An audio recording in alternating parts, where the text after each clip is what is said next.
Assalamualaikum warahmatullahi wabarakatuh. Perkenalkan, nama saya Leni Imelia.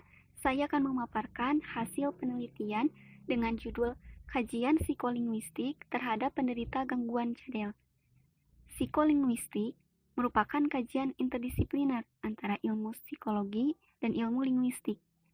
Gangguan berbahasa merupakan salah satu fokus pembahasan dalam psikolinguistik. Salah satu gangguan berbahasa yang sering dijumpai di lingkungan sekitar adalah gangguan berbahasa cadel. Cadel pada umumnya dikenal dengan pembunyian fonem R yang tidak sempurna sehingga terdengar seperti fonem L. Gangguan berbahasa cadel atau pelo dalam istilah medis disebut disatria atau terganggunya artikulasi. Disatria adalah kondisi artikulasi yang diucapkan tidak sempurna yang menyebabkan kesulitan dalam berbicara. Untuk itu, peneliti bertujuan untuk mengidentifikasi penyebab gangguan cadel pada orang dewasa serta mengamati pola tutur penderita cadel. Adapun metode penelitian yang digunakan yaitu penelitian kualitatif dengan metode deskriptif. Teknik pengumpulan data yang digunakan dalam penelitian berupa pengamatan, wawancara, dan dokumentasi. Objek penelitian adalah mahasiswa berusia 20 tahun, bertempat tinggal di Kampung Cibodas Parigi, Desa Cipanas, Kecamatan Pacet, Kabupaten Cianjur, Jawa Barat. Adapun hasil dan pembahasan penelitian, yaitu berikut ini merupakan hasil penelitian yang telah dilakukan oleh peneliti terhadap narasumber bernama Lia melalui pengamatan dan wawancara dengan mengajukan beberapa pertanyaan mengenai gangguan cadel pada penderita. Hasil penelitian yang diperoleh bahwa penderita mengalami gangguan cadel sejak lahir hingga usia dewasa. Penderita hanya kesulitan dalam mengucapkan fonem R. Penderita gangguan cadel yang peneliti analisis mengatakan bahwa ia tidak sepenuhnya cadel dalam mengucapkan fonem R. Cadel yang dialami oleh penderita bukan cadel yang tidak bisa mengucapkan fonem R sama sekali, namun cadel yang penderita alami masih bisa terdengar ketika mengucapkan fonem R meskipun tidak begitu sempurna. Selanjutnya, penderita yang peneliti analisis mengatakan bahwa ia tidak pernah melakukan terapi untuk mengatasi ketidakmampuan dalam mengucapkan fonem R. Begitupun dengan faktor adanya gangguan cadel, penderita tidak mencari tahu penyebab gangguan cadel yang dialaminya.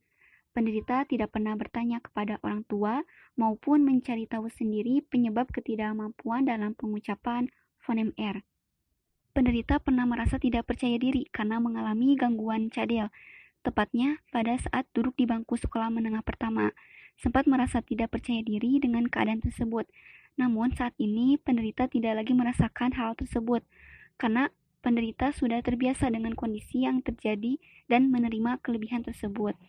Adapun cara penderita mengatasi ketidakpercayaan diri yaitu dengan cara menerima bahwa kondisi tersebut merupakan pemberian yang harus disyukuri. Adapun respon atau tanggapan dari orang terdekat penderita seperti keluarga maupun teman yang mengetahui penderita mengalami gangguan cadel. Awalnya penderita selalu diajak bercanda dengan iseng mengata-ngatai atau menirukan gaya bicara penderita. Namun, hal tersebut hanya candaan, tidak dianggap serius oleh penderita ataupun orang yang mengajaknya bercanda. Meskipun penderita mengalami cadel tidak bisa mengucapkan fonem R dengan sempurna, namun hal tersebut tidak membuat penderita menjadi kesulitan saat mengobrol ataupun berbicara dengan orang di sekitarnya. Penderita mengalami gangguan cadel sudah sejak lahir hingga saat ini yang usianya menginjak 20 tahun. Dari kecil hingga sekarang, tingkat cadel yang dialami penderita masih sama, belum bisa mengucapkan fonem R dengan jelas.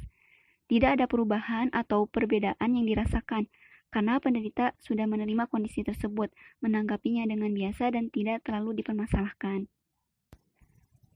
Cadel yang dialami penderita memang bawaan sejak dari lahir. Di keluarganya hanya penderita saja yang mengalami gangguan cadel, sedangkan orang tua ataupun kakak-kakaknya tidak mengalami gangguan cadel. Adapun tanggapan penderita terhadap orang yang mengalami gangguan cadel, bahwa orang yang cadel sama dengan yang lainnya. Tetapi bagi orang yang menderita gangguan cadel, merasa kesulitan dalam pengucapan fonem R. Penderita menganggap hal tersebut tidak apa-apa dan tidak menjadi masalah. Kemudian, peneliti memberikan sebuah tes, yaitu dengan meminta penderita untuk menuturkan beberapa kata yang memiliki fonem R, yaitu pada kosakata ular melingkar di atas pagar dan ular lari lurus. Hasilnya yaitu ketika penderita mengucapkan kosakata tersebut, ia mampu mengujarkan fonem R dengan benar tanpa kesulitan. Namun, pengucapannya belum seutuhnya terdengar dengan jelas dan sempurna. Sekian pemaparan dari hasil penelitian terhadap penderita gangguan cadel. Kesimpulan yang dapat diambil dari hasil penelitian terhadap gangguan berbahasa cadel, yaitu penderita cadel yang peneliti analisis hanya kesulitan dalam pengucapan fonem R saja. Namun, cadel yang penderita alami bukan cadel yang tidak bisa mengucapkan huruf R sama sekali. Cadel yang penderita alami masih terdengar ketika mengucapkan huruf R. Namun, pengucapannya tidak begitu sempurna dan jelas. Penderita sudah mengalami gangguan berbahasa cadel dari lahir hingga usianya yang saat ini sudah menginjak 20 tahun. Penderita tidak mempermasalahkan kondisi tersebut dan menerima hal tersebut sebagai pemberian yang harus disyukuri. Sekian yang dapat saya sampaikan. Mohon maaf apabila terdapat perkataan yang kurang berkenan. Wassalamualaikum warahmatullahi wabarakatuh.